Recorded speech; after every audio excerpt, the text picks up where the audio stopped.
నమస్తే. జయ గణేష్. ఓం నమో వెంకటేశాయ. ఓం నమో నారాయణాయ. హర హర మహాదేవ శంభో శంకర్. జై శ్రీరామ్. ఇప్పుడు మనం గుడికి ఎలా వెళ్ళాలి, ఏమిటి అనేది తెలుసుకుందాం.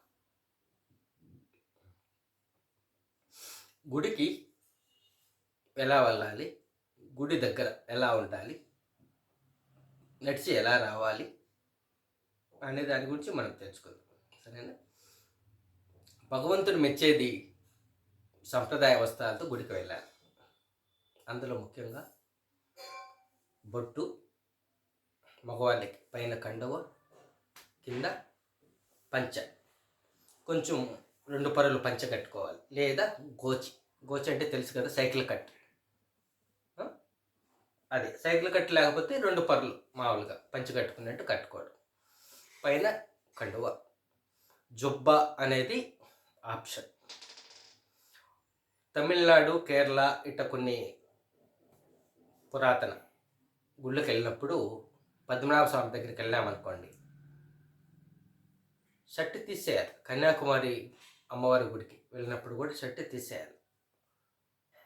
మనం పూజ చేసేటప్పుడు కూడా షర్ట్ తీసేసి పూజ చేయాలి. షర్ట్ అంటే జుబ్బా కూడా, బనీన్ కూడా. పైన కండువ, కింద పంచ, నుదుట బొట్టు. స్నానం చేసి ఉంటారు, అది కామన్. ఆడవాళ్ళకు కూడా సంప్రదాయ వస్త్రాలు, పైటా పావడ లేదా శారీ.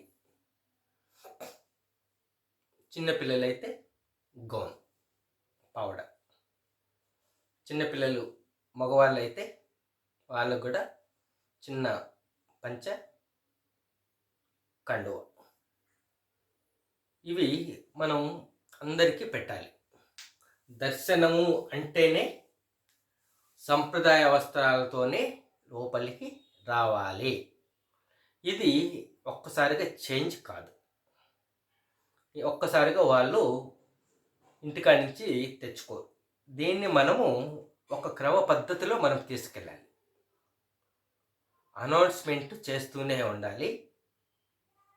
ప్యాంట్లతోనూ పంజాబీ డ్రెస్సులతోనూ అలో చేయాలి. ఆడవాళ్ళు అయితే ప్యాంట్లు లేదు, షార్ట్లు లేదు, పంజాబీ డ్రెస్సు, శారీ, మన సంప్రదాయ ట్రెడిషనల్ డ్రెస్. ఆడవారికి ఆప్షన్ పంజాబీ డ్రెస్ ప్రస్తుతానికి. మగవాళ్ళకి ప్యాంట్, జుబ్బా. అవునా? టీషర్ట్లు అలో లేదు మగవాళ్ళకి, ఆడవాళ్ళకి. షార్ట్లు అలో లేదు. ఇది పెట్టాలి. కొందరు పంజాబీ డ్రెస్ వేసుకున్న కొంచెం ఆడవాళ్ళు టైట్గా ఉండేటి వేసుకుంటా ఉన్నారు. వాళ్ళకి పైన దుప్పటా ఉండాలి. అట్లే మగవాళ్ళు కూడా కొందరు ఫిట్ వేసుకొని వస్తూ ఉన్నారు. అది కూడా కొంచెం కంట్రోల్ చేయాల్సి ఉంటుంది. దర్శనానికి భగవంతుడు అంటే ఒకటి చెప్తాను చూడండి. మనం భగవంతుని చూడాలనుకోండి, ఏ డ్రెస్ అయినా వేసుకోవచ్చు. అక్కడ భగవంతుడు ఉంటాడు అనడానికి గ్యారంటీ లేదు. మన ఇంట్లో పూజ గదిలో అయినా, మన ఇంటి దగ్గర ఉన్న ఆలయంలో అయినా, తిరుమల ఆలయంలో ఎక్కడైనా కానీ మనం ఏ డ్రెస్ వేసుకున్నా మనం వెళ్ళి దేవుణ్ణి చూసుకొని వస్తామనేది గ్యారంటీ లేదు. అక్కడ విగ్రహాన్నే, పటాలను మాత్రమే చూసుకుంటాం. అవునా కదా? ఆలోచించేయండి. భగవంతుడు మనల్ని చూడాలి అని అంటే కొన్ని పద్ధతులు ఉన్నాయి. సంప్రదాయ వస్త్రాలు, బొట్టు, కొన్ని నియమ నిబంధనలు ఉన్నాయి. స్నానం చేసి ఉండాలి, పరిశుద్ధంగా మౌనంగా ఉండాలి, ఆయన ధ్యానిస్తూ ఉండాలి. ఇలాంటి చిన్న చిన్నవి తీసుకుంటే భగవంతుడు మనల్ని చూస్తారు. మనము అక్కడ చూస్తే అక్కడ భగవంతుడు కనిపిస్తాడు. లేదంటే అక్కడ విగ్రహాన్ని మనం చూసుకొని రావాలి. సంప్రదాయ వస్త్రాలు భగవంతుడు చెప్పిన, గురువులు పెద్దలు చెప్పిన సూచనల ప్రకారం మనం వెళ్తే మనం ఆ విగ్రహంలో మనం భగవంతుడిని చూడవచ్చు. మనం వెళ్తే భగవంతుడు కూడా మనల్ని చూస్తాడు. అంతకన్నా ఏం కావాలి? ఇది భక్తులకు తెలియచేయాలి. ఎలాంటి బట్టలు వేసుకున్నా మీరు వెళ్ళి విగ్రహమే చూసుకొని వస్తారు. సంప్రదాయ వస్త్రాలు వేసుకుంటే ఆ విగ్రహంలో మీరు భగవంతుని చూస్తారు, మిమ్మల్ని భగవంతుడు కూడా చూస్తాడు అనేది మనకు తెలియజేయాలి. ఇప్పుడు నేను కూడా గుళ్ళో పూజారిగా వెళ్తూ ఉంటాను తిరుపతిలో. ఆ గుళ్ళేకి షార్ట్లు వేసుకొని వస్తూ ఉంటారు, నైటీలతో వస్తూ ఉంటారు, ప్యాంట్లతో వస్తూ ఉంటారు, రకరకాల డ్రెస్సులతో వస్తూ ఉంటారు. వాళ్ళకు చెప్తే బాగా చెప్పినావులేయ్యా, మా తెలీదా అని అంటారు. నీ పనేది నువ్వు చూసుకో అని అంటాడు. అప్పుడు చాలా బాధ కలిగేది. వీళ్ళకు చెప్పేదానికన్నా నోరు మూసుకోండి, అది మీరు సాధ్యమైనంత వరకు నేను చెప్తానే ఉంటాను. వాళ్ళు నచ్చుకోకుండా ఉండే విధంగా చెప్తాను. అయినా ఇట్లొస్తే ఈ పద్ధతిలో మీరు వస్తే భగవంతుడు మిమ్మల్ని చూస్తాడు నాయనని చెప్తాను. మీరు వచ్చి భగవంతుని చూసుకోబోయేదానికన్నా భగవంతుడు మిమ్మల్ని చూస్తే గొప్ప కదా, మీ గురించి ఆలోచన చేస్తే గొప్ప కదా, ఆ మాదిరిగా ఉండాలి కదా నాయనని చెప్తాను. కాబట్టి మనం కూడా వాళ్ళకి ఒక్కొక్కటి అలవాటు చేస్తూ వెళ్ళాలి. భగవంతుని మెచ్చే విధంగా, ఆయన సంతోషపడే విధంగా తిరుమలను తీర్చిదిద్దాలి. నిజంగా తిరుమల అంటేనే ఒక వైకుంఠం, భూలోక వైకుంఠం. మనం కొన్ని చిన్న మార్పులు చేయడం వల్ల ఏమవుతుందంటే నిజంగానే భూలోక వైకుంఠం, అందులో నిజంగానే వైకుంఠంలాగా మనం తయారు చేసాం. స్వామివారు విష్ణుమూర్తి వారు ఎక్కడుంటారో అది వైకుంఠం, నిజంగానే వైకుంఠం. అందరూ భూలోక వైకుంఠం అంటారు, కానీ మనోదృష్టితో దివ్య దృష్టితో చూస్తే అది వైకుంఠం తిరుమల. ఆ వైకుంఠంలో మనము ఉన్నాము అనే భావన వాళ్ళకు కలగాలి. ఆ విధంగా తీర్చిదిద్దాలి. అందరూ రావాలి, అన్ని మతస్థులు కూడా రావాలి, అన్ని మతస్థులకి మారిన వాళ్ళు కూడా రావాలి. ఇప్పుడిప్పుడు విదేశీయులు కూడా మన మతంలోకి వస్తూ ఉన్నారు. పుష్కరాలు ఇక్కడ చూశారు కదా, ఎంతమంది ఇంగ్లీష్ వాళ్ళు వచ్చారు, విదేశీయులు పెద్ద పెద్ద వాళ్ళు వచ్చారు. కానీ విదేశీయులు మన వాళ్ళే హిందువులు మాత్రమే తిరుమలకు వస్తున్నారు. ఇంగ్లీష్ వాళ్ళు ఎక్కడ నాకు కనిపించడం లేదు. విదేశీయులు వాళ్ళు కూడా వచ్చే విధంగా మనం చేయగలగాలి. అప్పుడే అన్ని విధాల మనకు బాగుంటుంది. అంటే ఆర్థికంగానే కాదు, అన్ని విధాల ఇది మనం చేద్దాం. సంస్కృతి సంప్రదాయాలని మన తిరుమల నుంచే మొదలు పెట్టాలి. ఇంట్లో పూజలు చేస్తారు, ఆడవాళ్ళైనా మగవాళ్ళైనా కానీ. ఎట్లా చేస్తున్నారు తెలుసా? ప్యాంట్లు వేసుకొని చేస్తారు. ఒకరో ఇద్దరో తెలిసిన వాళ్ళు మాత్రమే పంచెలు చీరలు కట్టుకొని సంప్రదాయంగా పద్ధతిగా చేస్తారు. పండగలు చేసినప్పుడు పండగలు కూడా ఎట్లా చేస్తున్నారు? ప్యాంట్లు వేసుకొని చేస్తున్నారు. దాన్ని మనము మార్పు తేవాలి, వాళ్ళకు తెలియచేయాలి. ఎక్కడి నుంచి స్టార్ట్ కావాలి? మన తిరుమల నుంచే, మన ఎస్విబిసి ఛానల్ నుంచే మొదలు కావాలి. తగ్గేదే లేదంటారు కదా, ఆ మాదిరిగా ఇక్కడి నుంచే మొదలు కావాలి. తిరుమలలో చూడండి, మీరు గమనించే ఉంటారు, చాలామంది మగవాళ్ళే కాదు ఆడవాళ్ళు కూడా షార్ట్లు వేసుకొని తిరుగుతూ ఉన్నారు, నైటీలు వేసుకొని తిరుగుతూ ఉన్నారు, నైట్ డ్రెస్సులు మగవాళ్ళు వేసుకొని తిరుగుతూ ఉన్నారు. కంఫర్ట్ డ్రెస్సులు అంటారు, ఫిట్ డ్రెస్సులు వేసుకొని తిరుగుతూ ఉన్నారు. తిరుమలకు రావాలి అంటే దర్శనంతోనే కాదు, దర్శనానికి ఫస్ట్ దర్శనం తీసుకోవాలి, మళ్ళీ తిరుమలకు తీసుకోవాలి, మళ్ళీ తిరుమలకు వచ్చేటప్పుడు తీసుకోవాలి. మీరు తిరుమలకు రావాలి అంటే ఇంటికాడించే 4-5 సంప్రదాయ వస్త్రాలు జతలు, 4-5 జతలు సంప్రదాయ వస్త్రాలు మీరు ఖచ్చితంగా మీతో తీసుకురావాలా.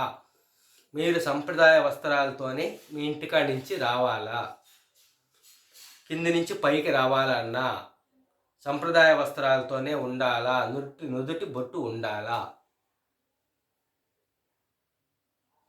దేవుడి దర్శనానికి తిరుమలలో మీరు ఉన్నంతకాలం సంప్రదాయ వస్త్రాలతోనే ఉండాలా. దేవుడి దర్శనానికి వెళ్ళేప్పుడు సంప్రదాయ వస్త్రాలు ధరించే వెళ్ళాలి. మీరు ఇంటికి చేరేంత వరకు సంప్రదాయ వస్త్రాలతోనే మీరు ఉండాలి.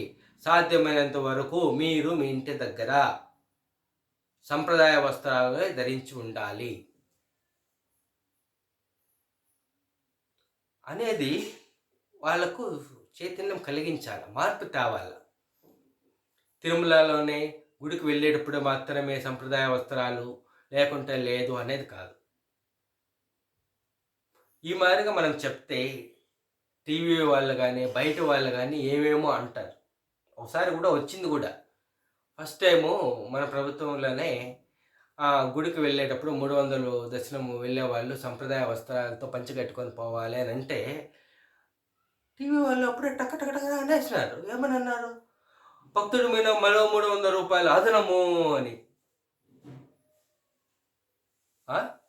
వాళ్ళకు ఆ మాత్రం తెలియదా గుడికి వెళ్ళేటప్పుడు సంప్రదాయ వస్త్రాలు కట్టుకొని పోవాలా అనేది?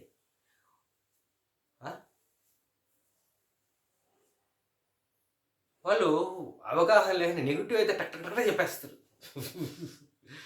పాజిటివ్ చెప్పండి. పాజిటివ్లు ఎన్ని జరిగింటాయి తిరుమలలో, ఎంతమంది ఎక్స్పీరియన్స్లు వచ్చింటాయి. అవన్నీ ఏం చెప్పరు టీవీ వాళ్ళు. ఎవడన్నా ఏపీ వచ్చారంటే కెమెరాలు ఎత్తుకొని పోతారు ఓ అని గుడి ముందుకి. వాళ్ళు ఏదో చెప్తారా అంటే టెలికాస్ట్ అవుతుంది. వాళ్ళేం పాజిటివ్ ఏం చెప్పరు. మీరైతే మంచి నిర్ణయాలు తీసుకున్నారు. ఎవరన్నా వచ్చి ఏదైనా రాజకీయాలు మాట్లాడితే మారిగే చర్యలు ఉంటాయని మంచి నిర్ణయం, దాన్ని నేను మెచ్చుకుంటాను. మీరు ఎన్నో చేశారు మంచి పనులు, కానీ అవి గుర్తించడంలే. ఇవి మనం చేయగలిగితే చాలా చాలా భగవంతుడు మెచ్చుకుంటాడండి. ఎవరు మెచ్చుకున్నా మెచ్చుకోకపోయినా. మీరేమంటారు? ఒకసారి ఆలోచన చేయండి.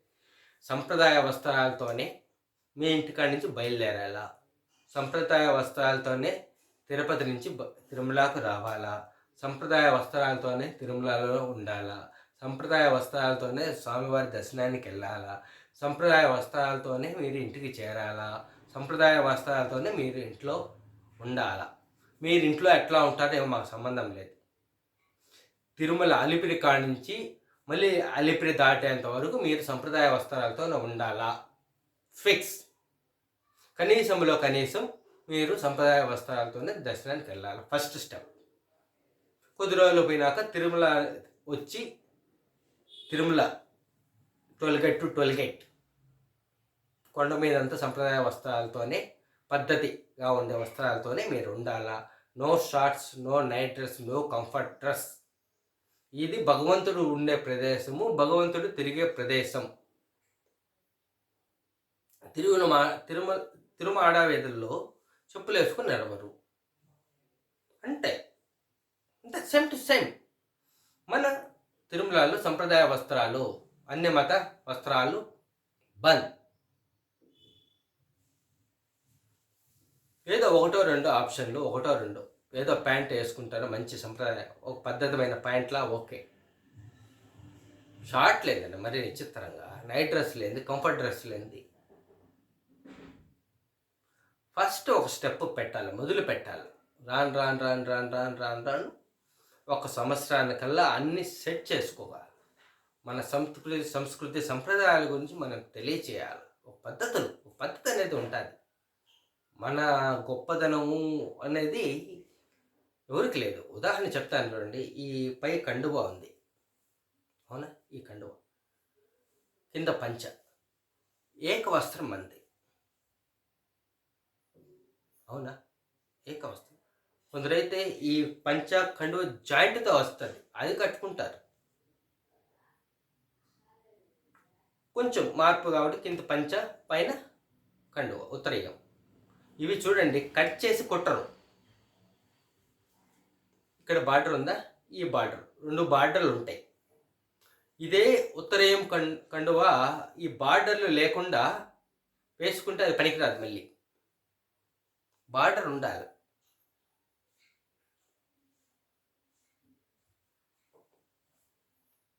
ఈ బార్డర్లు ఉంటాయండి. అది దీంట్లో బొక్కబడింది అనుకోండి, ఏమవుతుంది? చినిగిపోయిన బట్టలు ఎవరు వేసుకో, దరిద్రం అంటారు. ఏమంటే దీంట్లో ఒక దైవశక్తి ఫ్లో అవుతూ ఉంటుంది. ఉత్తరీయంలో కత్తరించని బట్టలో, బార్డర్ ఉన్న బట్టలో, కాటన్ బట్టలో గళ్ళు గళ్ళకు ఈ జాయింట్ల దగ్గర దైవశక్తి ఏంజల్స్ ఉంటారు. ఇది చాలామందికి తెలియదు. ఎప్పుడైతే దానికి చినిగిపోతుందో, కట్ చేస్తారో దాంట్లో ఉన్న దైవశక్తి పోతుంది, డివైన్ ఎనర్జీ పోతుంది. ఇది ప్రస్తుతానికి మనం ఒంటి మీద కప్పుకుంటాం అనుకుంటున్నాం, శరీరాన్ని కవర్ చేయడంలే. ఇది దీంట్లో ఒక దైవ శక్తితో మన శరీరాన్ని మనం కవర్ చేసుకున్నాం. ఈ సీక్రెట్ ఎంతమందికి తెలుసు? ఊరికే పంచ వేసుకోమన్నారు, కండువా వేసుకోమన్నారు, అదే దీని వెనకాల కూడా రహస్యాలు చాలా ఉన్నాయి, చాలా ఉన్నాయి. ఒక్కొక్క దానికి మన సంస్కృతి సంప్రదాయాలు, ఒక్కొక్క దానికి ఒక్కొక్క రహస్యాలు, ఎన్నో బెనిఫిట్స్ ఉన్నాయి. రాను రాను రాను రాను నాగరికత, ఫ్యాషను, అప్డేషను అని వెళ్తూ ఉన్నారు. చట్టాలు మనకే విచిత్రమైన చట్టాలు మన హిందువులకే ఉన్నాయి, అన్ని మతస్థులకు లేవు. అప్పుడు వాళ్ళు పెట్టారులేండి, అయినా మనకెందుకు కానీ, మనకు కావాలి. ఇప్పుడు మనం తెలుసుకున్నాం. ఇప్పుడు వాటి కోసమే కదా అందరూ పోరాడుతుంది, అందులో నేను కూడా ఒకడిని. అన్నీ బాగుండాలనే కదా, లేకపోతే ఈ వీడియోలు నేను చేసేవాడిని కాదు. నాకెందుకులే అనుకుంటే, మన దేవుడు, మన దేవాలయం, మన ధర్మం, మన దేశం, మనం బాగుండాలా అనే ఉద్దేశంతో మేము కూడా పోరాడతాం. అందులో నేను ఒక్కడిని. అందుకే ఈ వీడియోస్. ఎవరు ఎట్టుకుంటే ఏం లే నాకైనా గమ్ముని పోతారు, వాళ్ళు చేసుకుని పోతారంటే చూస్తూ ఉంటే, భగవద్గీతలో ఒకటి ఉంది, తప్పు చేయకు, తప్పు చేసేవాడిని అహింసో పరమో ధర్మ అంటూ ఉంటారు. రెండో కోణం కూడా ఉంది, రెండో రైన్ కూడా ఉంది. అది పక్కన పెట్టేశారు మన వాళ్ళ పుస్తకాల్లో రాకుండా. అది కూడా తెలియచేయాలి, అది ఆచరిస్తున్నాం. కాబట్టి రెండో కోణం కూడా చూడాలి. కాబట్టి తిరుమలకు వచ్చే వాళ్ళంతా ఫస్ట్ దర్శనానికి వెళ్ళే వాళ్ళకి సంప్రదాయ వస్త్రాలు, అట్లే కొంతకాలానికి తిరుమలలో ఉన్నంత వరకు అందరికీ సంప్రదాయ వస్త్రాలు ధరించే తిరగాలి. మూడో స్టెప్ అలిపిరి నుంచి అలిపిరికి వెళ్ళేంత వరకు సంప్రదాయ వస్త్రాలతోనే ఉండాలి. నాలుగో స్టెప్ మీరు ఇంటికాడి నుంచి బయలుదేరినప్పుడు మళ్ళీ ఇంటికి చేరేంత వరకు సంప్రదాయ వస్త్రాలతోనే మీ తీర్థయాత్ర ప్రయాణం జరగాలి. ఇంకో స్టెప్ మీరు వెళ్ళలా సంప్రదాయ వస్త్రాలతో వేసుకుంటే ఈ బెనిఫిట్స్ ఉంటాయి. కాదు అన్ని మత వస్త్రాల కన్నా మన వస్త్రాలు మిన్న అనేది వాళ్ళకందరికీ తెలియచేయాలి. వాళ్ళు వాళ్ళ వస్త్రాలు వేసుకుంటారు, మనం మన వస్త్రాలను ధరిస్తాం. అంతే. కంఫర్ట్ కంఫర్ట్ కంఫర్ట్ అనుకుంటే ఏడవరకు కంఫర్టు? అన్నీ కంఫర్ట్ అంటే అన్నీ ఇప్పేసుకుని తిరిగితే పనుకోడు బాంబాగట్ట అంటే అనకూడదు, అంతే కదా. Comfort comfort comfort, last comfort ఏది? అన్నీ ఇప్పేస్తారు. శరీరం కూడా ఒకనొక బరువే. కష్టాలు ఉండలేదా? ఆకలి వేయడం లేదా? ఇన్ని ప్రాబ్లమ్సే కదా. ఈ కంఫర్ట్ కావాలంటే ఏం చేయాలి? శరీరం కూడా వదిలేయాలి. అన్నీ వదిలేసుకుంటూ పోతానే అది. ఇట్లా మాట్లాడతానని చెడుగా అనుకోవద్దు. పర్ఫెక్ట్ వే, రైట్ వే. కాబట్టి అందరము సంప్రదాయ వస్త్రాలతో ధరిస్తాం. భగవంతుడు ఇచ్చే విధంగా బతుకుదాం, జీవిస్తాం. భగవంతుడి హృదయంలో జీవిస్తాం. అందరికీ పరిపూర్ణ విశ్వాసంతో నమస్కారం. మీరంతా సిరి సంపదలతో ఐశ్వర్యాలతో నిండు నీరేళ్ళ వద్దినాలని మనసారా కోరుకుంటూ, ఓం నమో వెంకటేశాయ, ఓం నమో నారాయణాయ, హర హర మహాదేవ శంభో శంకర. జై శ్రీరామ్.